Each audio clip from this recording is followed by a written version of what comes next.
الله الرحمن الرحيم. السلام عليكم ورحمة الله وبركاته. سو دواad asxaabtayda qaaliga ku xidhan channelkayga oo Maabi Bokor. Ilaahay baa mahad iskala asxaabay haddaan idin soo noqday anigoo caafimaad qaba dhamaantiin waxay idin rajeynayaa saan aniguba u caafimaad qabayna oo wada caafimaad qabtiin. Alxamdulillah waan ku faraxsanahay inaan idin soo noqdo. Hadda waxaan idinla wadaagi doonaa faxada asxaabay maanta waxaan idin wadaa cabitaan la isku arko kaale iska arag oo aad iyo aad u fitamiin badan.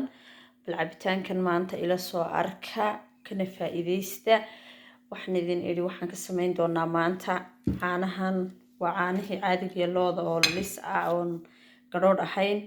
iyo strawberry waan wada garanaynaa waatana labadaas ayaan ka sameyn doonaa cabitaankan waa cabitaan aad iyo aad asxaabi u fitamiin badan bal aan isla aragno sida uu inoogu soo baxo waxaan rajeynayaa inaad ka faa'iidi doontiin kana faa'iideysta waa idinka hadda saa uga faa'iideysatiin bay ugu xidhan tahay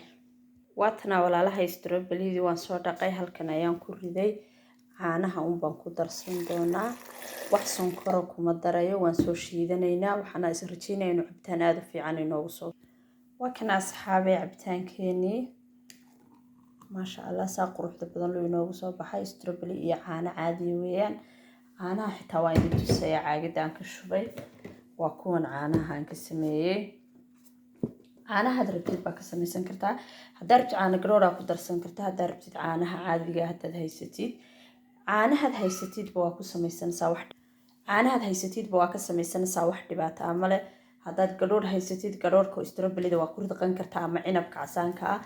haddaad haysatid caano caadiga sidan caanihiinan caadiga ah ee la cabo nacam aan garoorka hayna liska looda waa ku samaysan kartaa hadda kuwaasaan anigu ku sameeyay waa cabitaanka la iska araga bal hadda ila soo arka daawasho wanaagsan kana faa'iideysta waxaan dirjinaa inaad ka faa'iideysan doontiin asxaabtii hore ila joogtay maasha Allah waan ku faraxsanahay la joogitaankiina Allah yaa mahad iskale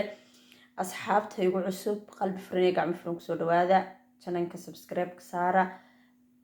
muuqaalka share gareeya waxaan dileeyahay dee kusoo dhawaada meel la idinka jeceliyo walaashin joogto asxaabtii hore ila joogtay muuqaalka leegta la dhaca meel dheer ha gaadho sheerta iyo leegta waa codsi komitiga waxaad doontiin waa kusoo codsan kartiin free weeyaan komitigu way idinka haddayaan laydin waayin baryahan waa la iskeer kale mashquulsan yahay laakiin wax badan waan soo wadaa waxaan idin rajeynayaa cimri dheer iyo cibaado suuban dhammaantiin Allah maca qof walba meeshu jooga Allah ku xafido waan idin salaamayaa